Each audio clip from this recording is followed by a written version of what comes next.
ID, edisi Rabu 28 Oktober 2020, bersama saya Sarah Meliana Gunawan yang akan menemani sahabat Farah semuanya selama 1 jam ke depan. Zoom Talk Farah merupakan program diskusi virtual yang hadir setiap Rabu dan Jumat untuk membahas isu-isu mengenai perempuan, kesehatan, hingga dunia parenting. Hari ini, saya ditemani oleh seorang perempuan yang sangat inspiratif, yang berhasil menginspirasi banyak orang untuk hidup sehat dengan tubuh ideal. Beliau adalah Mbak Nuni Hersiana, founder Golangsing sekaligus penulis buku Happy Eating Golangsing. Kenapa hari ini saya ditemani oleh Mbak Nuni? Karena hari ini kita akan membahas diet. Tema kita kali ini adalah sering gagal diet, apa yang salah? Ini sebenarnya jadi pertanyaan sejuta umat ya. Tapi sebelumnya saya ingin menyapa dulu Mbak Nuninya. Halo Mbak Nuni, apa kabar Mbak Nuni? Halo, gimana suara saya sudah bagus, Mbak Sarah? Sudah Wah, oke? clearly banget. Udah merdu banget terdengar.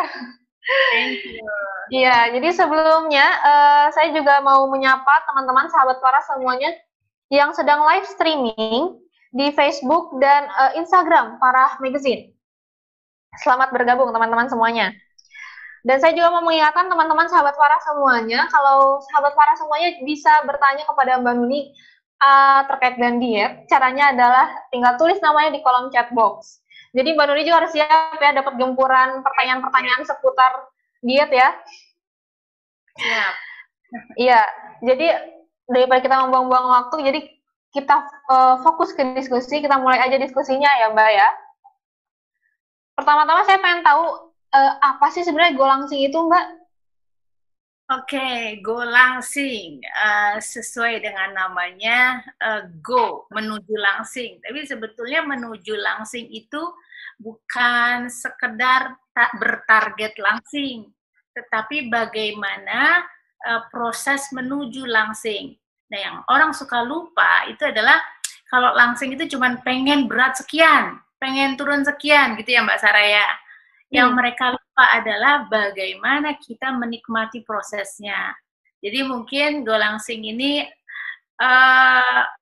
punya keunikan sendiri. Jadi dia bukan diet yang pakai aturan-aturan tertentu, karena saya ini disclaimer-nya ya Mbak Sarah ya, disclaimer-nya saya bukan medis, tapi saya didampingi oleh para medis gitu ya. Jadi di sini juga ada namanya Dr. Firdaus. Beliau ini salah satu NLP coach juga, sudah luar biasa sekali kiprahnya, dan beliau ini medical doctor dan juga coach Golangsing Mbak Sarah. Jadi kalau di chat-chat itu tuh ada tuh kalau iya. Ada Dr. Firdaus itu ya. Ya, itu jadi disclaimer-nya saya bukan ahli medis, saya juga bukan ahli gizi, tapi sekeliling saya itu yang mendampingi orang-orang gizi juga banyak sekali. Iya, ada Mas Muri Kuswari, kemudian Mas wah banyak sekali. Terus di sini juga ada, kayaknya tadi saya intip ada, saya terharu karena saya didampingi namanya apa namanya Arbiarso. Mas Arbiarso itu juga menulis buku juga, beliau juga ahli gizi, ada di sini. Bukan ahli gizi, ahli kebugaran kalau beliau. Gitu. Jadi kembali lagi Mbak Sarah, apa itu Golangsing? Bagaimana kita proses langsing, tapi bukan sekedar apa yang dimakan, melainkan why you eat. Jadi apa sih alasannya kita makan? Jadi bahasa kerennya, it's not only about what you eat. What you eat itu penting, gitu ya. Tapi it's not only what you eat, but why you eat. Satu, kemudian how you eat. Nah ini menarik antara why dan how. Ini yang kadang-kadang para pelaku diet itu lewat gitu ya, terlewat oleh mereka. Mereka hanya fokus di makan apa ya, gimana ya cara makannya, tapi mengapa mereka makan, mengapa mereka memutuskan makan, itu terlewat oleh mereka. Jadi Golangsing itu membantu orang banyak, tidak hanya what you eat, tapi why you eat and how you eat, Mbak. Gitu intinya. Iya. Jadi kan kalau misalnya kita lihat, dan mungkin Mbak Nuni juga banyak ya dapat pertanyaan seputar ini. Pertanyaannya adalah tema kita. Kenapa sih kita selalu gagal diet, Mbak? Oke, Apa sekarang sih yang menyebabkannya? oke, sebelum mulai gitu ya, kenapa dengan topiknya tadi, kenapa sih kita gagal diet? Mungkin teman-teman di sini ada yang berkenan untuk membuka videonya Mbak, atau minimal membuka mute-nya di unmute. Kemudian yang ketiga baru siap di chat, karena kita kan cuma 1 jam Mbak. Bola itu dari hulu sampai hilir, banyak sekali. Nah, topik kita hari ini, itu kalau di buku saya, gitu ya, itu tuh baru bab 1 bukunya. Baru bab 1. Nah, saya, kalau bab 1 ini, jadi bagaimana kita start atau mulai ini, sayang sekali seandainya tidak dimanfaatkan dengan diskusi, Mbak Sarah. Jadi saya sebaiknya saya sarankan silahkan jadi langsung angkat tangan atau kasih tanda begini aja ke Mbak Sarah, nanti Mbak Sarah tangkap aja Mbak Sarah gitu ya. Nah, terus saya volunteer teman-teman yang memang siap untuk membuka videonya, berkomunikasi supaya saya bisa tatap muka gitu ya. Tapi bukan karena tatap mata saya terus Anda langsing, bukan ya? Iya. Tidak semudah itu ya. Ya, saya pengen ngobrol langsung dengan teman-teman.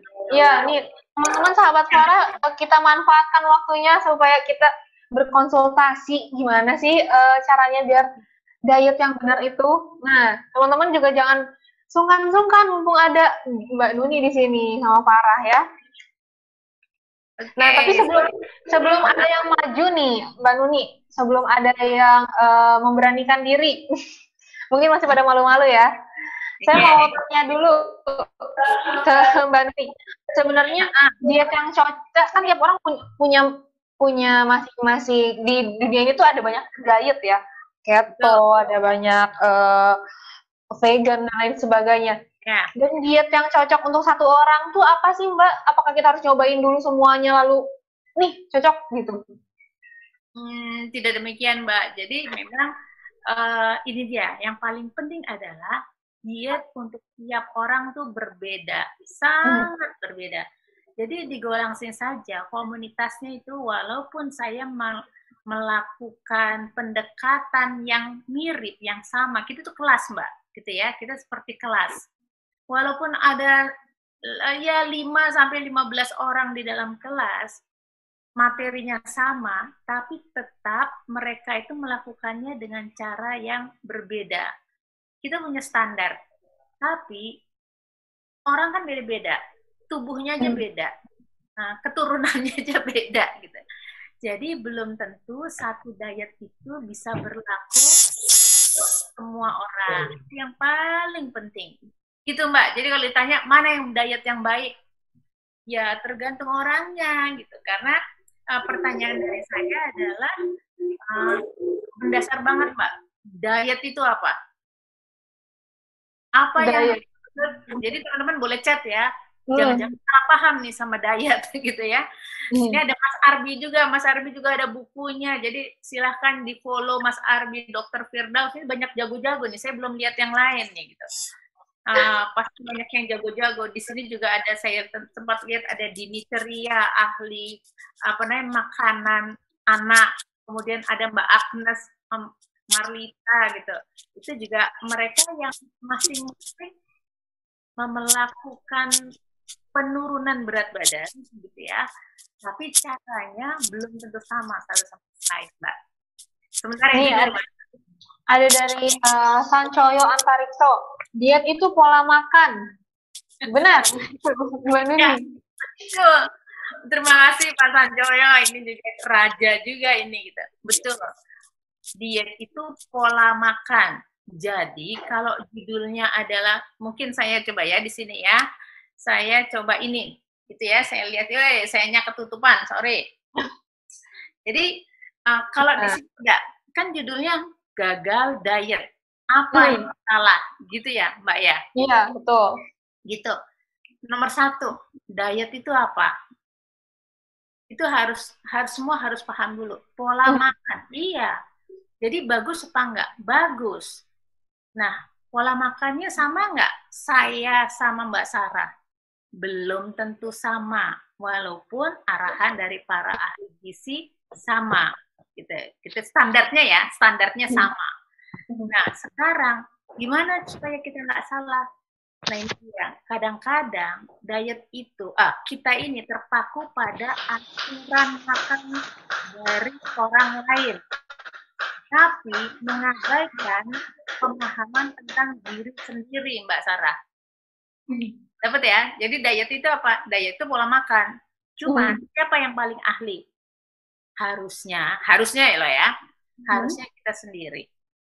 Kalau kita nih semua orang di dunia ini itu paham tentang diri sendiri, lalu dia sayang sama diri sendiri, artinya apa? Akhirnya dia makan seperlunya kan buat diri sendiri. Nah, butuh diet lagi apa enggak, Mbak Sarah? Butuh, enggak? Kalau dia tahu enggak perlu, Mbak, gitu. Karena mereka makan secukupnya. Tapi gimana caranya makan secukupnya itu kan? Nah, gagal diet apa yang salah? Itu ada 3 tuh Mbak yang bisa dibahas Mbak. 1, diet itu apa? Tadi sudah dibilang diet itu pola makan. Cuma jangan salah, banyak ahli diet di sini. Tapi kalau mau cari diet yang cocok sama kita, yang paling tahu adalah diri kita sendiri. Itu udah stabilo tuh Mbak, gitu ya. Kita harus konsultasi dengan para ahli, tapi nggak boleh pakai kacamata kuda Mbak, gitu. Kita harus mengenali dulu kita itu kayak apa, pola olahraga kita kayak apa, pola aktivitas kita seperti apa, kemudian pola apa lagi Mbak tentang diri sendiri. Harus tahu dulu pola tidur kita kayak apa. Gitu. Jadi sebenarnya diet itu bukan cuma sekedar mengurangi makan, bukan sekedar pengen langsing, pokoknya gimana caranya deh gitu, nggak gitu ya. Tapi kita harus lebih tahu dulu diri kita itu seperti apa, tubuh kita metabolisme seperti apa gitu ya Mbak ya. Betul, gitu ya, itu diet. Kemudian gagal, gitu. Jadi apa sih gagal? Kenapa sih seseorang gagal, teman-teman? Coba ya, saya kasih challenge ya. Mbak Sarah bantu lihat di chat ya Mbak Sarah ya, gitu ya. Boleh. Ini udah penuh juga nih Mbak. Oke, jadi gini. Coba, kenapa teman-teman merasa gagal menurunkan berat badan? Atau bantu orang lain. Kenapa teman-teman lihat di luar sana, orang-orang pada gagal diet? Boleh nggak? Yang mau ngomong langsung juga boleh sama saya. Oh boleh, kalau ini siapa yang mau ngomong nih? Tuh ada Mbak Amelia, silahkan Mbak Amelia langsung unmute. Karena nggak konsisten, ceritain Mbak Amelia. Mbak Ovi juga. Iya mungkin. Iya, Mbak Ovi juga sama ya. Ya problemnya mungkin karena nggak konsisten kali ya Bu. Oke, nggak konsisten ya. Jadi ada lagi nggak? Ada yang nggak konsisten? Mas Ardi. Ini ada Mbak Ovi Sofianur nggak konsisten. Oke, Mbak Ovi mau cerita nggak apa yang dimaksud dengan nggak konsisten? Silahkan Mbak Ovi. Nggak konsistennya, semangatnya ini, Mbak Nuni, semangatnya naik turun. Oke. Males. Males beda lagi ya sama nggak konsisten ya. Sama ini, kalau saya pengalaman pribadi, itu kalau udah stres dikit, stres pasti itu ganggu deh. Oke. Jadi ini juga banyak nih, Mbak Nuni. Oke. Ada diet menghabiskan energi, karena lingkungan juga maunya instan aja, karena stres juga, keturunan sama suami dan anak. Iya, wow, banyak sekali. Oke, sekarang gini, secara garis besar, ini maaf ya kecil banget ya gambarnya ya, soalnya saya buru-buru jadi saya nggak sempat bikin yang bagus. Jadi 1, orang makan, gitu ya, orang makan lalu beratnya nambah kan ya, lalu setelahnya berat badannya naik, akhirnya seperti yang tadi Mbak, siapa tadi yang bicara mengatakan dia stres, ya kan? Makannya banyak, terus jadinya stres. Setelah stres, yang dilakukan apa? Diet, ya nggak? Setelah melakukan diet, apa yang terjadi? Bosen diet, makanya dibilang gagal kan? Pertanyaan saya, gagal bosen diet? Ya, gagal apa bosen diet? Gitu kan? Bosen diet bosen ya. Berhenti di tengah-tengah, iya nggak? Berhenti ketika kita belum sampai di tujuan, itu bosan, gitu. Setelah bosan diet, apa yang terjadi? Makan lagi. Lihat deh lingkarannya di teman-teman. Berputar nggak berhenti nggak sih? Putar nggak berhenti. Iya, benar. Nah, ini yang saya sebut dengan lingkaran setan diet. Nah, makanya lingkaran ini harus diputus. Itu intinya. Harus diputus. Supaya tidak ada kata gagal. Karena kata gagal itu baru terjadi ketika orang berhenti melakukan. Ayo, renung sebentar. Gagal akan terjadi ketika kita berhenti melakukan. Belum sampai, gitu ya, belum tentu sampai loh. Terus kita berhenti. Baru gagal. Lalu gimana caranya? Ini udah langsung solusi ini ya, karena kita cuma 1 jam, udah langsung solusi. Kita gagal, belum sampai, solusinya apa? Ya, jangan berhenti. Intinya itu, jangan berhenti. Kalau orang sakit, mau sembuh, dia berhenti mencoba, ya dia nggak akan sembuh, gitu loh. Jangan berhenti, gitu. 1, tapi ada yang merasa, udah sampai ke tujuannya, tapi saya nggak dapet apa yang saya mau. Nah, mungkin teman-teman, cara yang teman-teman pakai belum sempurna. Harus ada evaluasi, harus ada review. Kalau nggak bisa review sendiri, cari teman atau cari ahli. Coba cek, saya salah di mana? Kenapa yang saya inginkan belum saya capai? Itu intinya. Jadi dapat ya, kita udah dapat 2 nih dari judulnya nih. 1, diet itu apa? Pola makan. Jadi dietnya nggak salah. Nggak ada diet yang salah. Nggak ada diet yang jelek. Kasihan yang menciptakan diet. Karena semua diet diciptakan untuk kebaikan. Betul. Cuman belum tentu cocok buat teman-teman. Belum tentu cocok buat saya. Itu persoalannya. Nah, sekarang apa yang salah? Nanti kita bahas. Tapi teman-teman kan banyak tuh. Di sebelah kanan tuh nggak sabar. Kemudian karena lingkungan.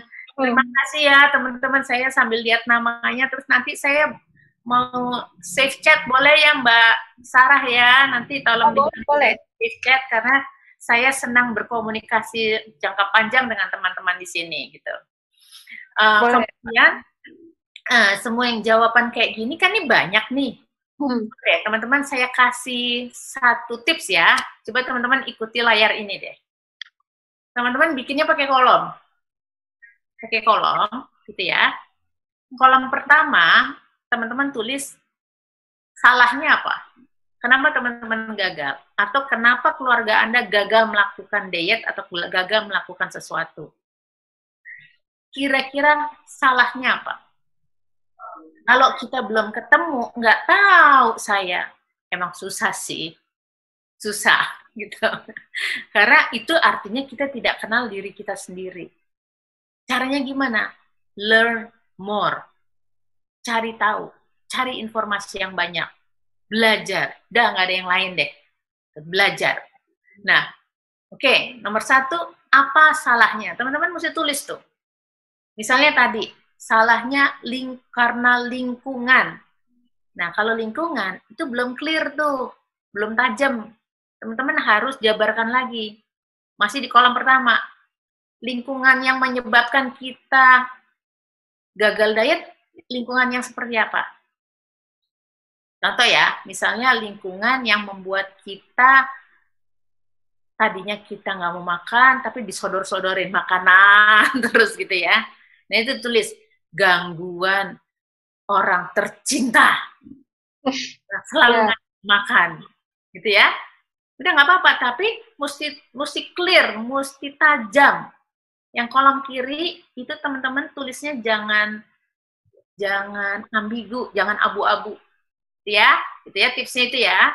Kemudian setelah teman-teman tulis sampai clear, kolom kedua tulis judul atasnya adalah apa penyebabnya.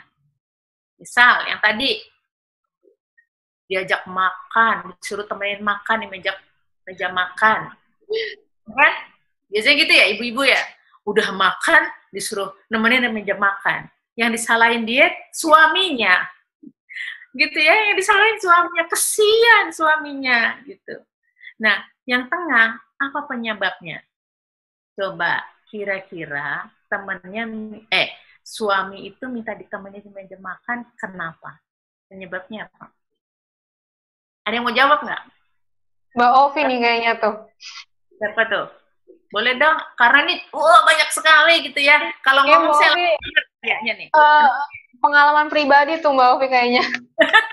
Itu dia justru, itu yang mau saya itu pertanyaan saya juga sih, Mbak Nuni. Yes. Karena ketika mungkin pengen ditemenin, pengen ngobrol ya. Tapi kan sambil ngobrol tangan kita juga colek satu piring, gitu ya. Colek piring yang lain, gitu susah tuh nahannya. Oke, begitu Mbak. Ya, itu dia. Pengen ditemani. Coba sekarang ada 2 tuh ya berarti ya. Pengen ditemani tapi masih ada yang lain tuh. Tapi tangan saya jalan melulu, gitu kan? Jalan melulu. Ini sih sebetulnya udah bab lain lagi nih Mbak Ovi, gitu ya. Ini how to eat nih, gitu. Ini kita baru kenapa diet gagal, gitu. Kita harus temuin itu dulu, gitu. Kalau yang how to eat memang panjang lagi, kita nggak bisa 1 jam, gitu ya. Tapi kita simpan ini. Nanti coba cek di Instagram saya, mudah-mudahan saya jawab, gitu ya. Saya jawab pasti. Kalau nggak bisa di sini, gitu ya.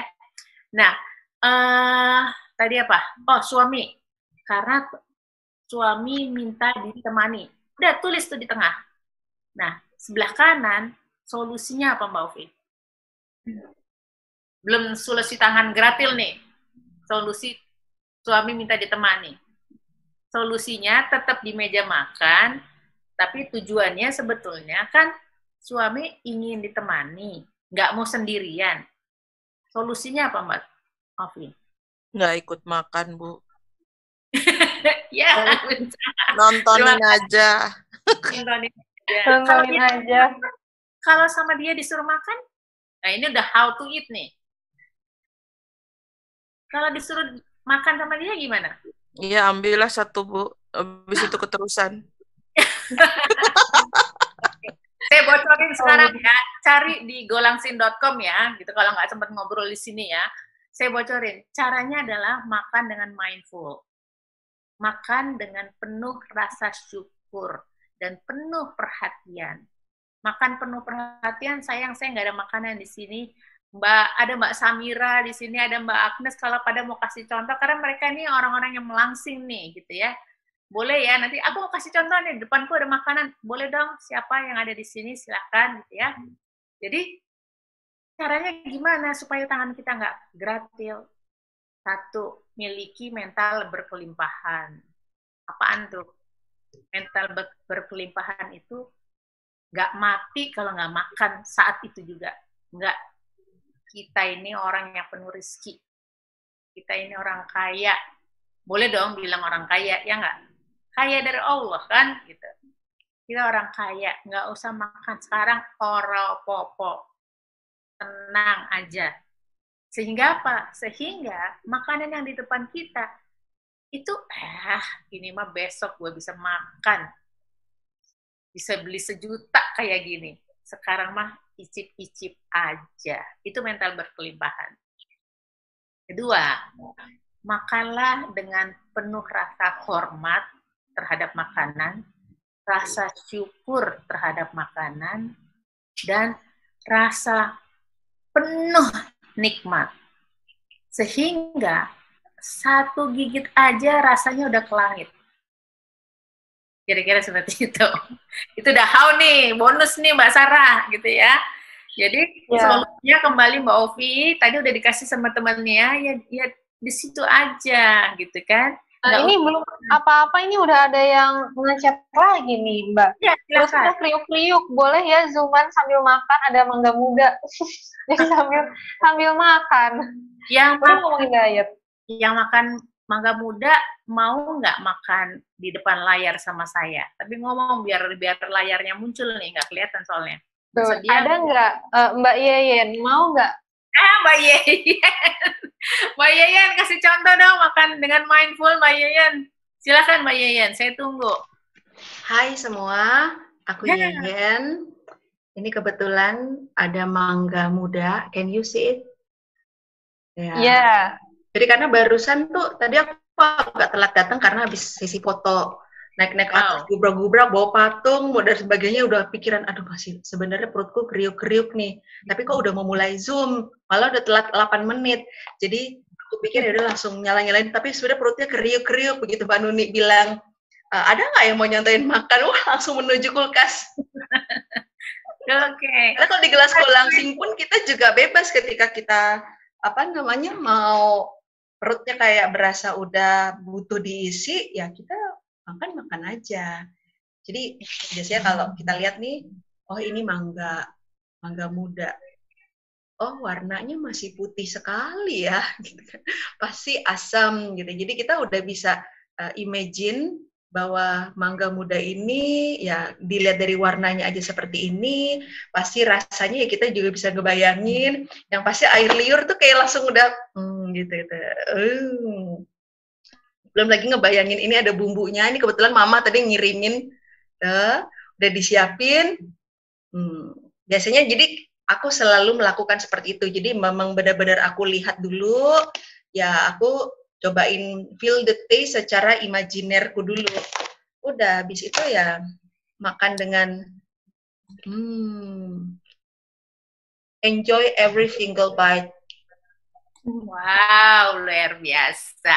Terima kasih banyak. Itu tuh tadi yang dijelasin sama Mbak Yeyen Nursyid, follow dia karena dia inspiratif banget ya. Namanya mindful eating. Nanti yang mau tahu mindful eating, cari sendiri mindful eating Go Langsing. Nanti ketemu deh. Atau cari di YouTube judulnya belah per separuh. Gitu. Saya menjelaskan bagaimana supaya teman-teman tidak kalap makan. Gitu. Oke, kita masih balik ke judul ya. Kenapa kita gagal, gitu ya? Kenapa kita gagal, Mbak Sarah? Ya kan? Ya. Mbak Sarah, silakan Mbak Sarah. Iya. Dan kalau misalnya tadi kita kalau dari kata Mbak Nuni ini kan, kalau misalnya mental berkelimpahan, tapi kita juga ada sering mental mumpung, Mbak.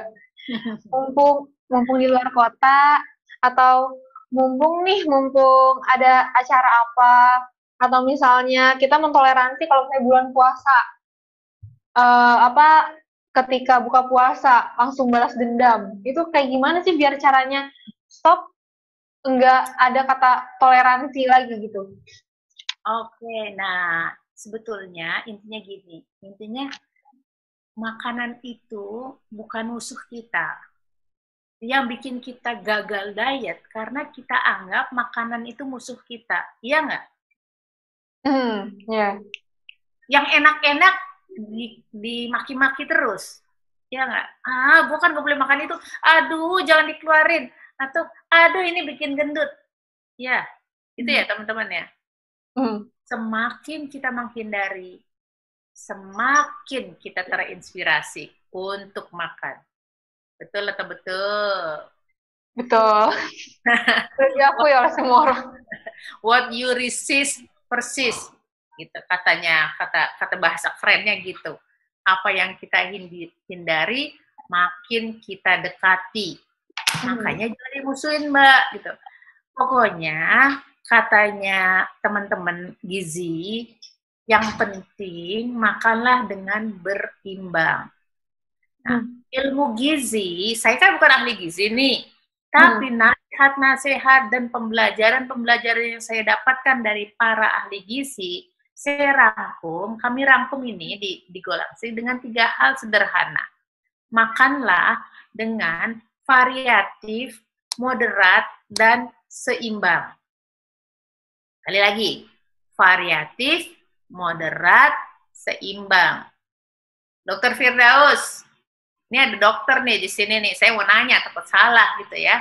Kalau misalnya variatif, moderat, berimbang, mulai dari variatif itu kayak apa sih, Dok? Kalau versi dokter sama versi Golangsing disatuin gitu loh, Dok. Dokter kan Golangsing coach nih. Dokter Firdaus, di-unmute dulu. Oke, halo. Jelas ya suara saya? Variatif, moderat, seimbang. Jelas, Dok. Mohon maaf kalau di belakang ada suara ini ya, ngaji, karena mau masuk asar di sini. Oh, oke. Ya,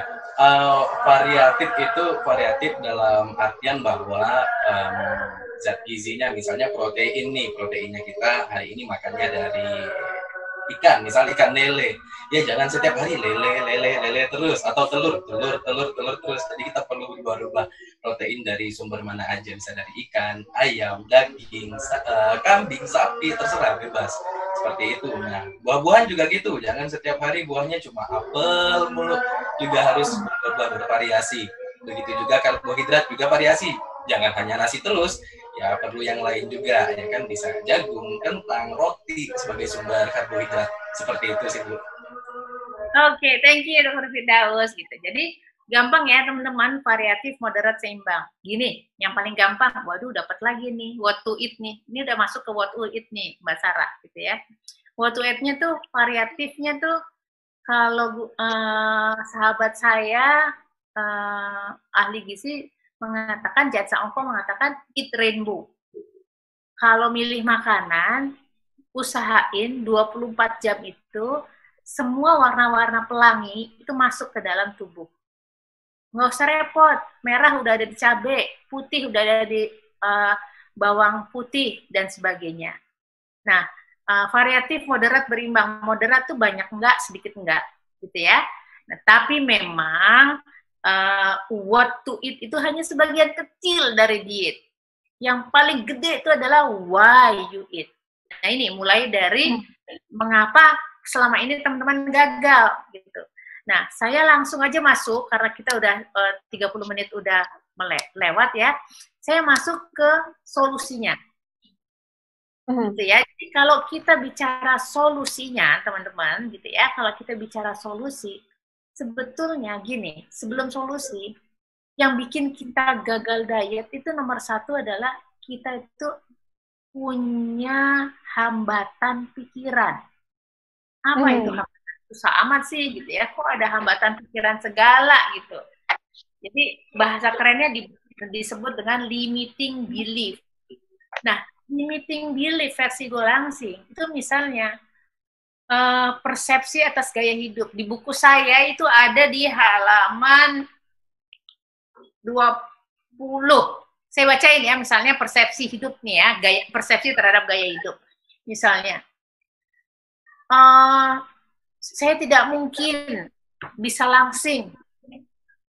Semakin teman-teman percaya, semakin sulit langsing. Atau misalnya juga, saya panik kalau tidak sedia cemilan manis di dalam tas. Itu limiting belief itu. Kalau nggak ada cemilan dalam tas, saya panik. Gitu. Nah, harusnya apa? Harusnya kenyataannya adalah membawa camilan manis di dalam tas bukan suatu masalah. Yang penting dapat makan camilan apapun yang tersedia saat tubuh butuh energi.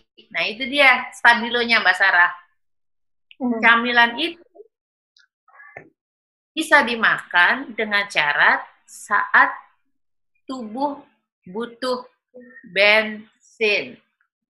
Kayak tadi Mbak Yeyen. Mbak Yeyen bilang, waduh saya belum makan nih, tubuh saya butuh bensin. Sementara orang menganggap mangga itu camilan.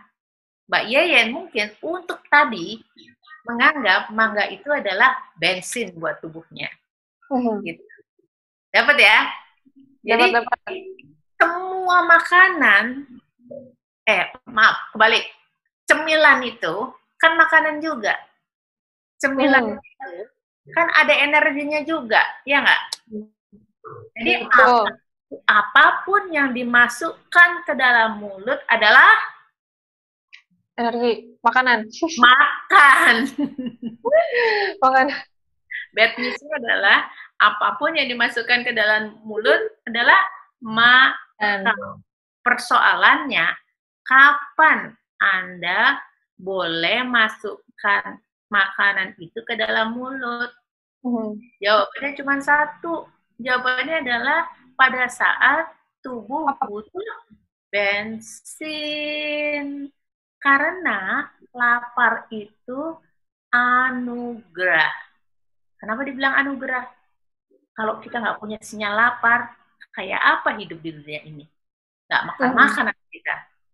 Jadi, sinyal lapar itu anugerah dari Allah. Sekali lagi, lapar itu anugerah.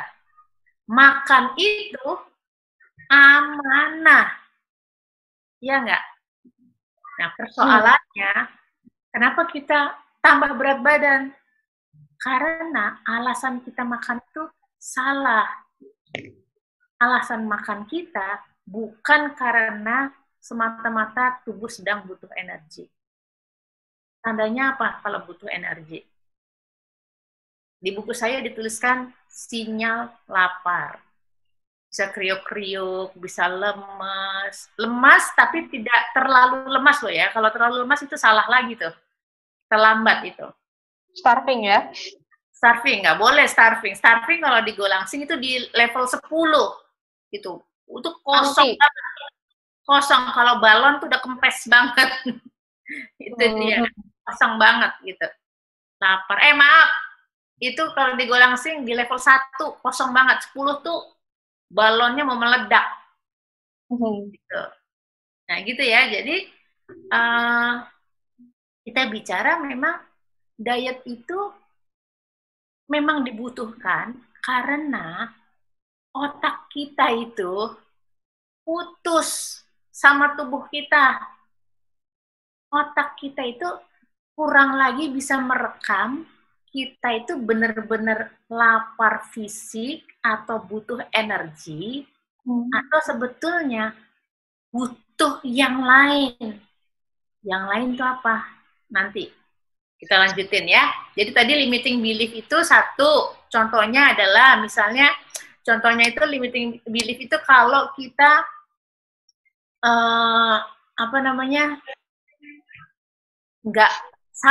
nggak percaya sama diri sendiri gitu ya. Kita nggak percaya sama diri sendiri. Jadi punya persepsi tentang gaya hidup tuh keliru gitu ya. Itu jadi kita tuh serba salah gitu. Limiting tuh membatasi. Iya, punya keterbatasan. Gambarnya aja seperti yang saya tadi gambarkan, kayak ada tembok gitu di otaknya sini. Atau kita punya citra diri yang rendah, Mbak Sarah. Nggak pede. Semakin kita nggak pede, semakin kita jadi sulit untuk menurunkan berat badan. Kenapa? Bukan kepedean ya, nggak pede itu gini. Selalu menyalah-nyalahkan diri sendiri. Selalu menghakimi diri sendiri. Nah, itu termasuk jadi limiting belief tuh. Jadi kita nggak percaya diri gitu loh. Atau kita nggak percaya kita punya kemampuan, atau kita nggak peduli sama diri kita sendiri. Itu yang menyebabkan kita gagal diet. Nah, yang kedua, itu apa yang menyebabkan kita itu gagal diet?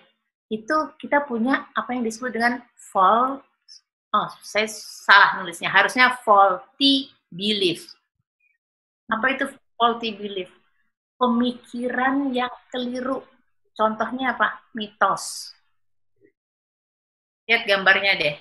Big is beautiful. Ada orang gendut tuh harusnya nggak kelihatan di situ. Orang tuh bilang nggak apa-apa, big is beautiful. Semakin kita percaya big itu beautiful, semakin kita jauh dari upaya, bukan? Betul. Ya kan? Apalagi banyak banget deh pokoknya kalau faulty belief itu misalnya makan harus dihabisin. Ya nggak? Nggak boleh buang-buang makanan. Atau yang kaitannya sama diet apa? Misalnya, yaitu saya tidak boleh menyisakan makanan atau tulang saya besar.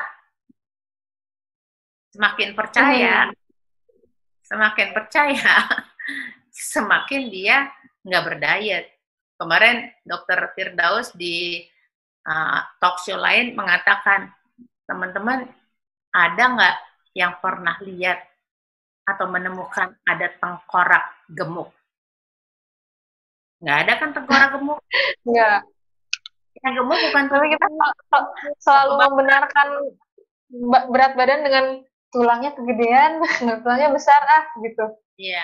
Jadi faulty belief banyak, Mbak. Faulty belief banyak. Mungkin nanti kalau kalau teman-teman mau, silakan kirim ke saya, DM saya pertanyaan yang ada di chat ini. Nanti saya balesin deh. Saya jawab semuanya gitu ya di DM. Gitu. Karena kan Mbak, ini banyak banget yang nanya sama Mbak Nuni, Dr. Firdaus. Ya. Pada penasaran.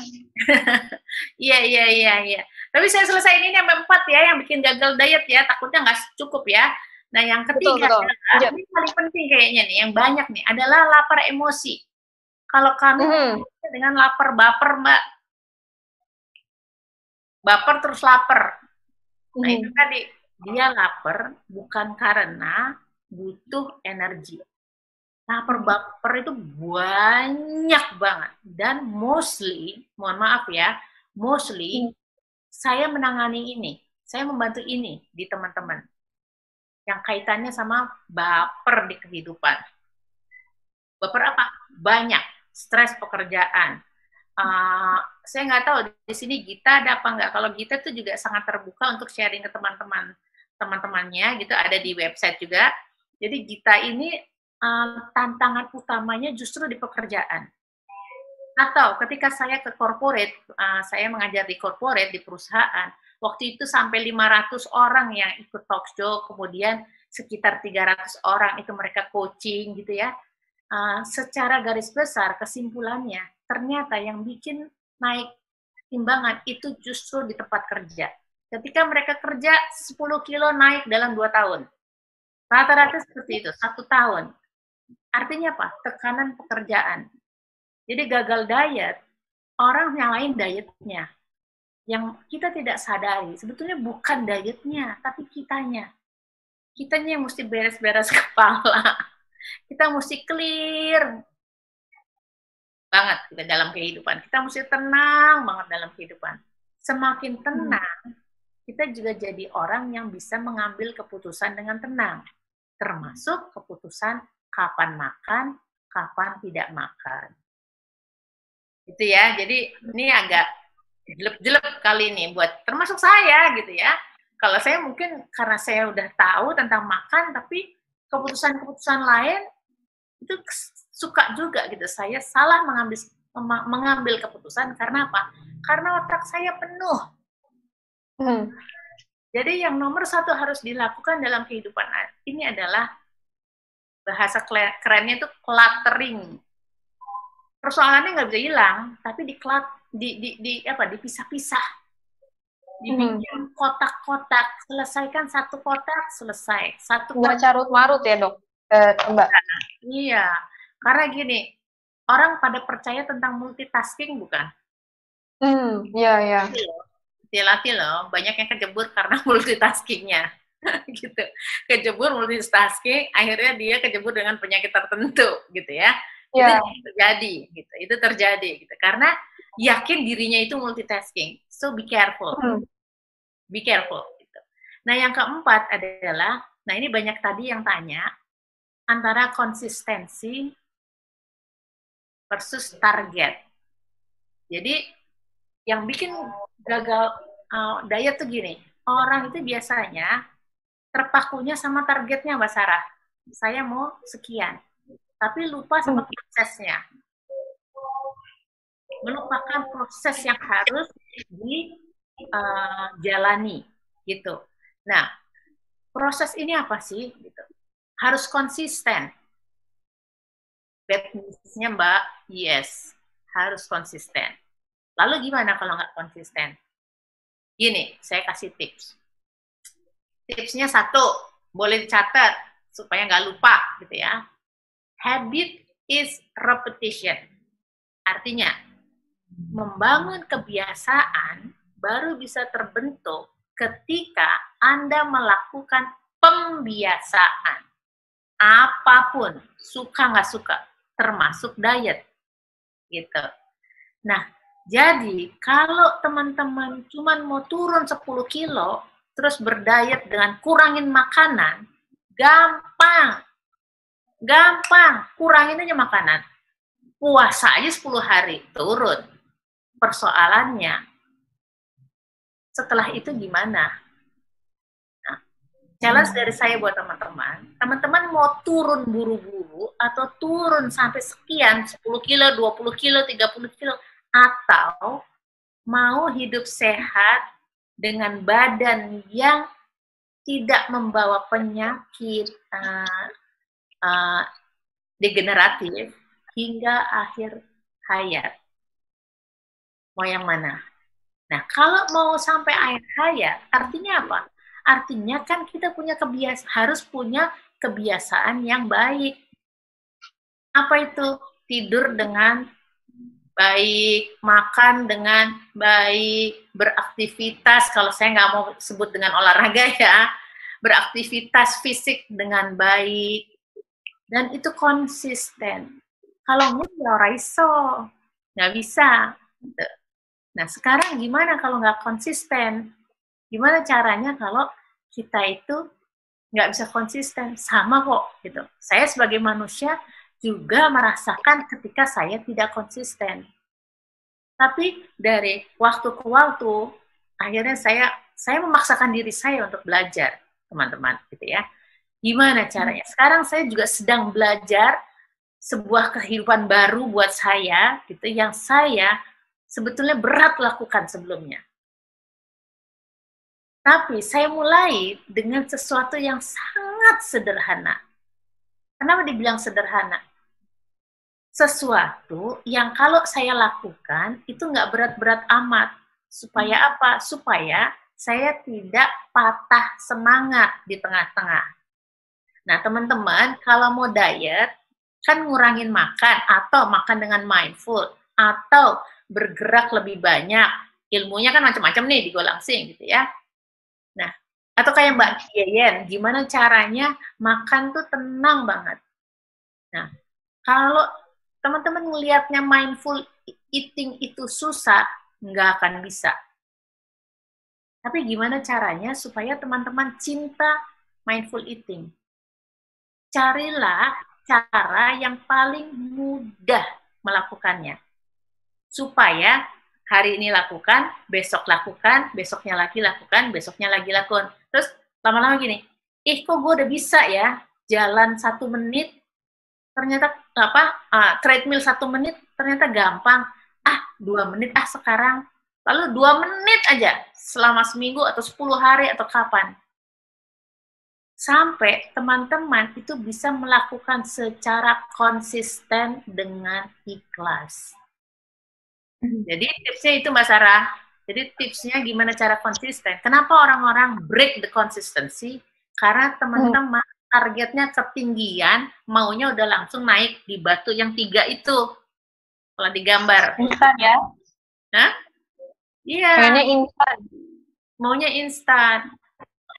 Bad news ini semuanya ada manfaatnya loh ya teman-teman. Saya mengatakan bad news, tapi ya jadi dokter Firdaus yang menurunkan berat badan sekian, Mbak Aisyah, apa namanya, Samira gitu ya, saya panggilnya Samira, itu juga ada Mbak Yeyen, coba ikuti Mbak Yeyen juga tuh, Mbak Samira juga, atau ada, saya belum lihat yang lain di sini, mereka punya kebiasaan yang tadinya tidak pernah melakukannya setiap hari, di dalam kehidupannya.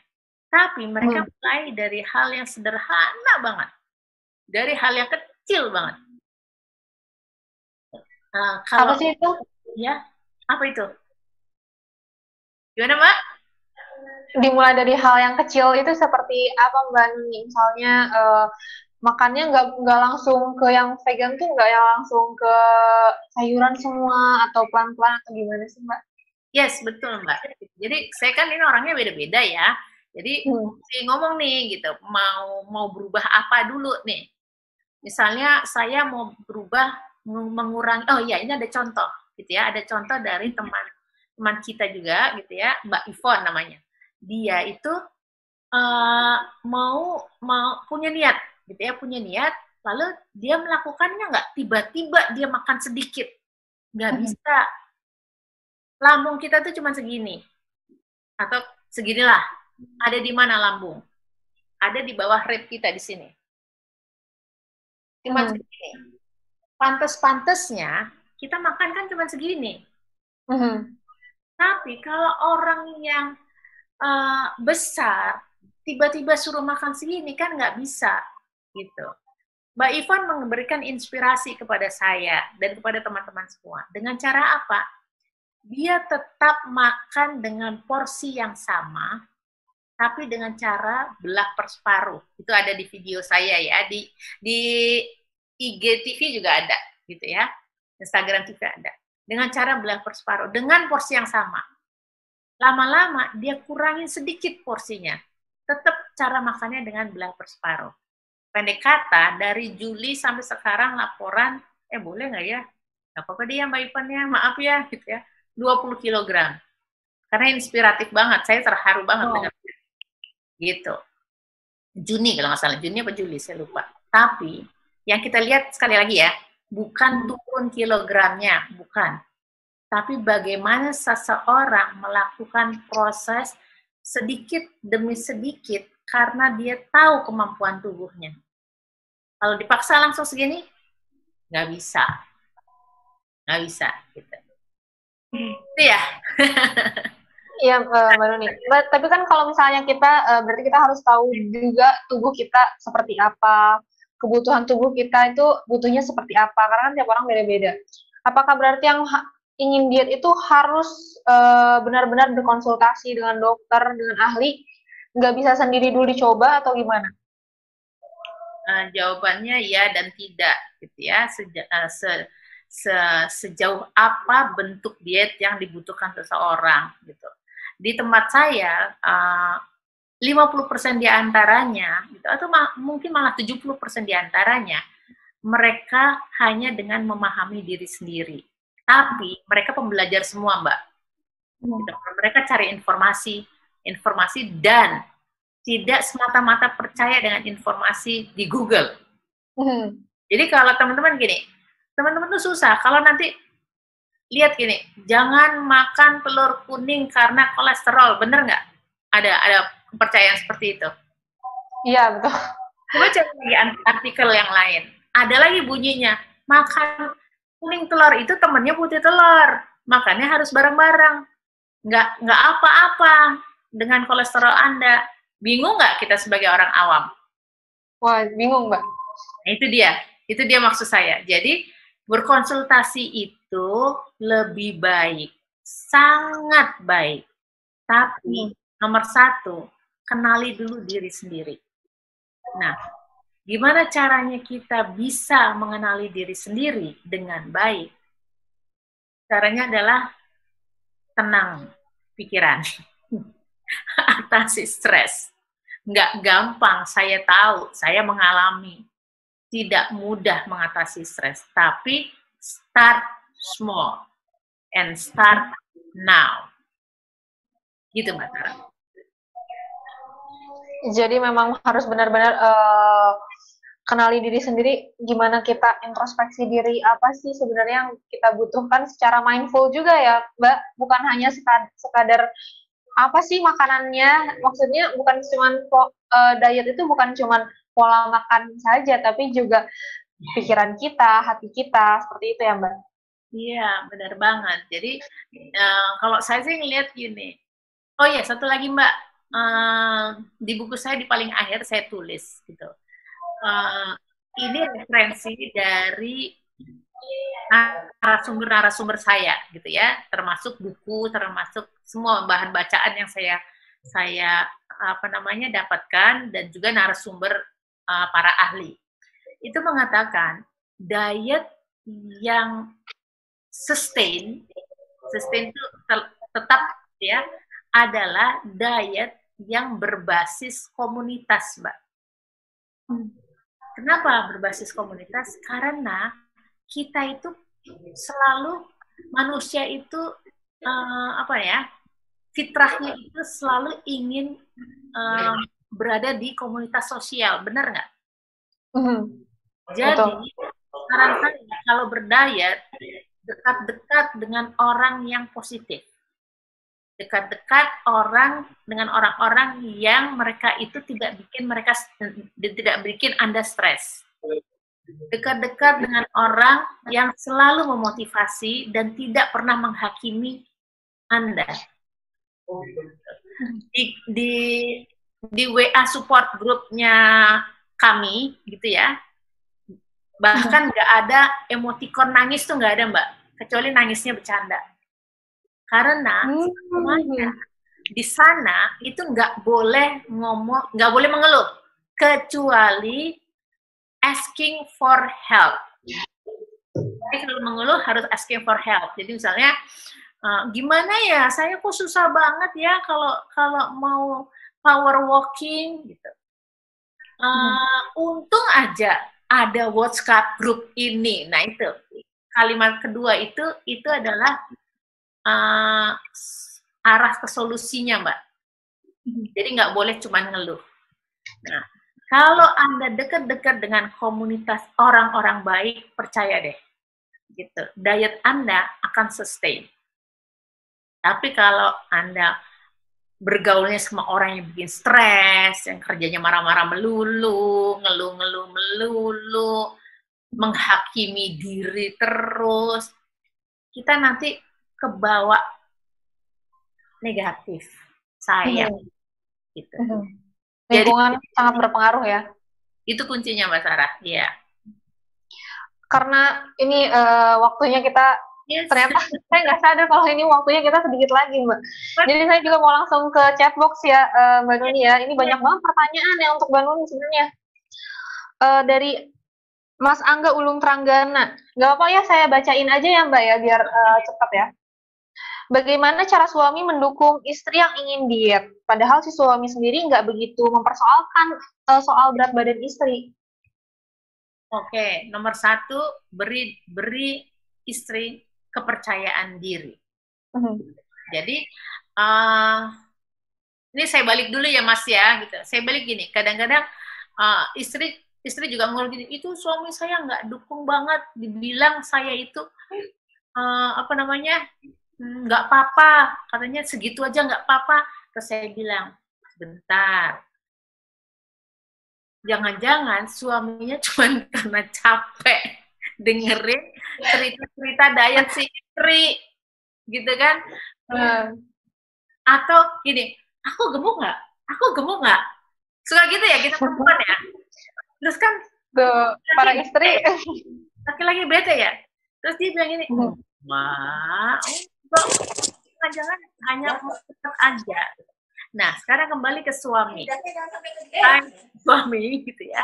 Nomor 1, walaupun Anda tidak apa-apa, tapi mungkin istri itu butuh, ya self-esteem-nya masih harus dinaikkan. Gitu. Self-esteem itu lebih ke citra diri, bukan percaya diri. Citra diri itu dari dalam banget. Gitu. Nah, dukunglah dietnya kalau memang dia sebetulnya itu butuh tuh macam-macam. Dari ukuran pinggang perempuan kan ada standarnya, dari kesehatan kolesterol segala macam kan ada standarnya, dari BMI kan ada standarnya, gitu ya. Tapi kalau dia sudah ada di standar, dia masih pengen turun, mungkin yang bermasalah adalah citra dirinya. Jadi mesti didukung. Mesti didukung. Oke, pendeknya begitu. Jadi walaupun suami memang benar-benar nggak mempersoalkan berat badan istri, tapi tetap ya ketika istri mau berusaha untuk diet karena itu untuk kesehatan, itu juga harus didukung ya, Iya, teman-teman sahabat Farah semuanya. Ini saya juga akan pilih, mungkin maaf saya tidak akan membacakan semua pertanyaan satu persatu mengingat waktu, tapi saya akan membacakan ini dari Oti Maharengga. Bagaimana pendapat Bu Nuni dengan counting kalori? Oke. Counting kalori, nih ya, ini pro kontra. Saya mesti hati-hati jawabnya ya, tapi mudah-mudahan tidak salah tangkap ya Mbak Oti ya. Gini, kalori counting itu bagaimana pendapat saya? Perlu atau enggak? Ya dan tidak, tergantung kondisinya. Saya jawab counting kalori itu perlu, karena apa?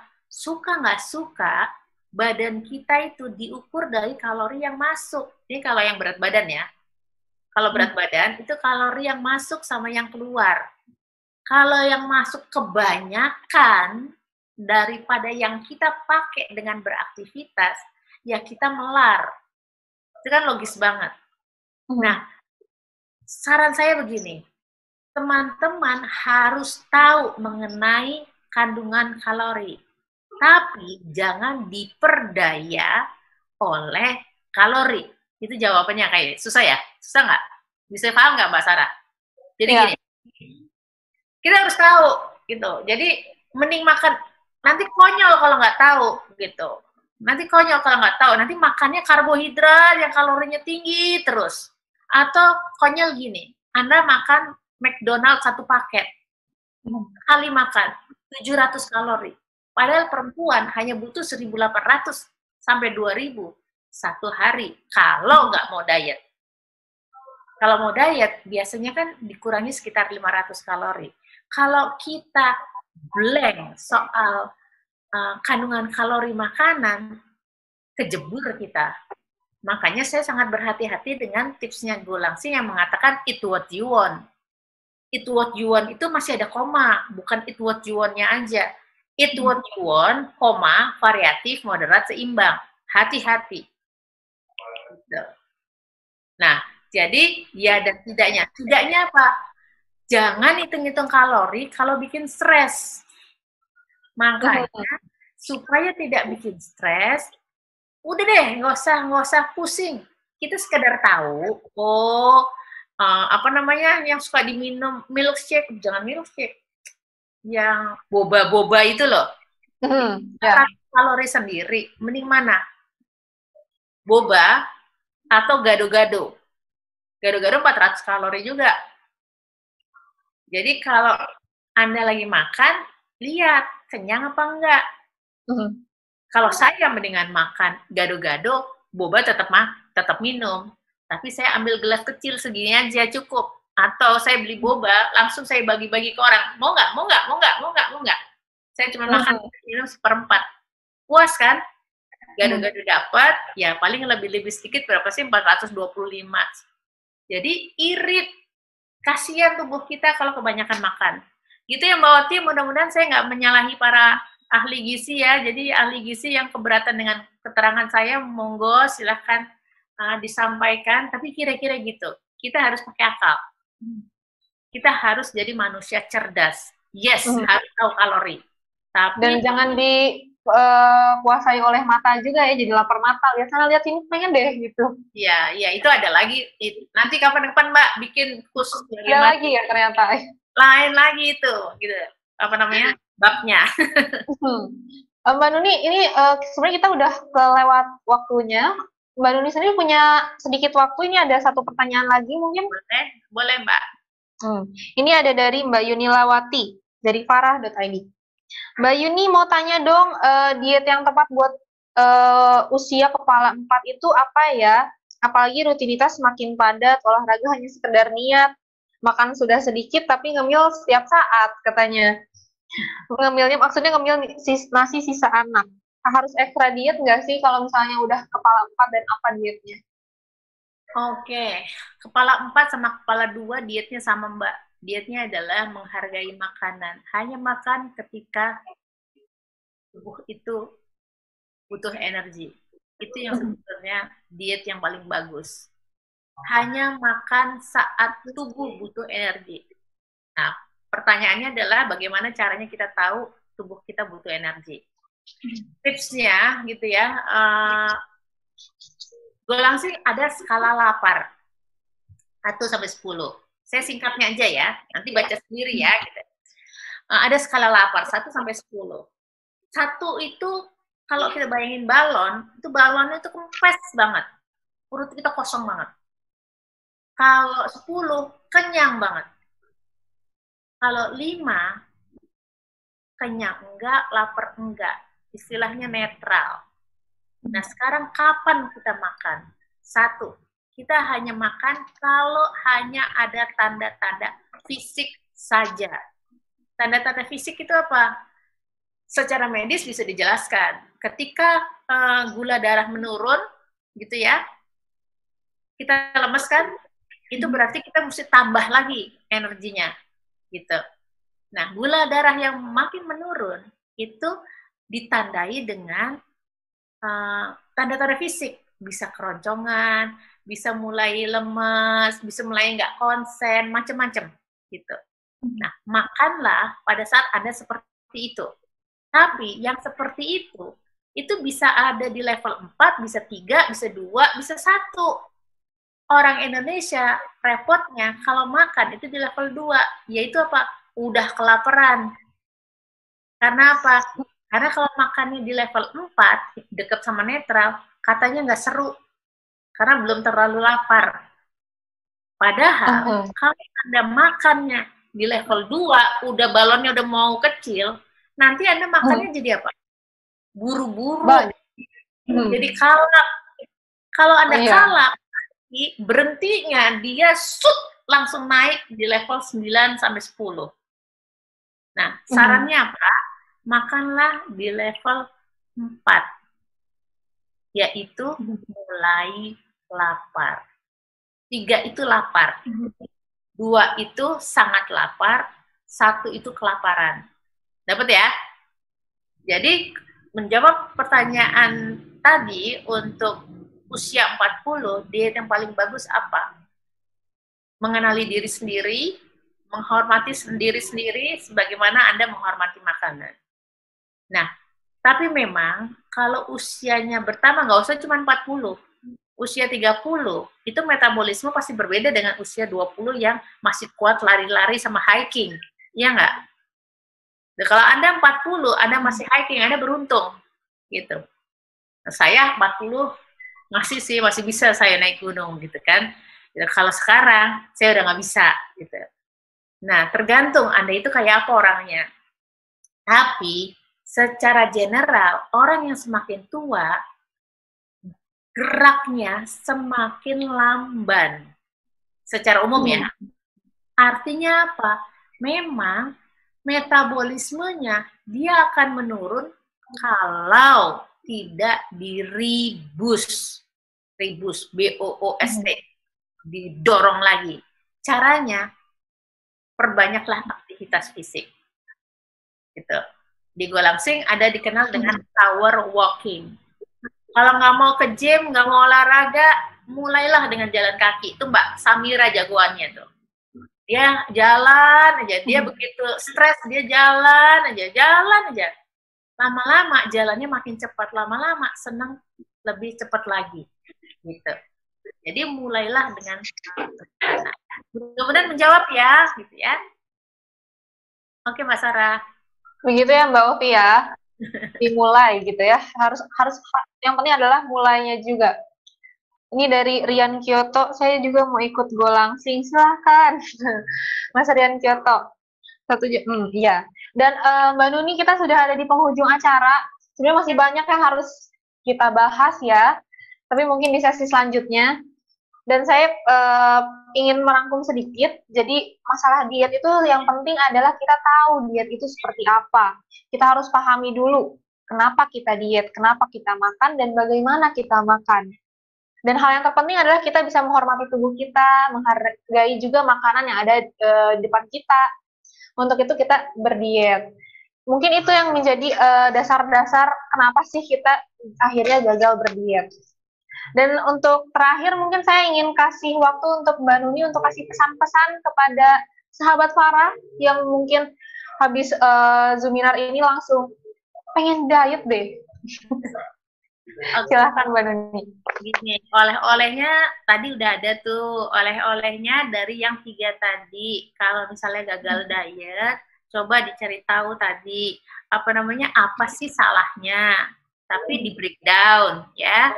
Kemudian, apa sih penyebabnya, terus fokuslah pada solusi, teman-teman. Selalu fokus pada solusi, karena biasanya kita itu kalau mengeluh, itu berhenti di keluhannya.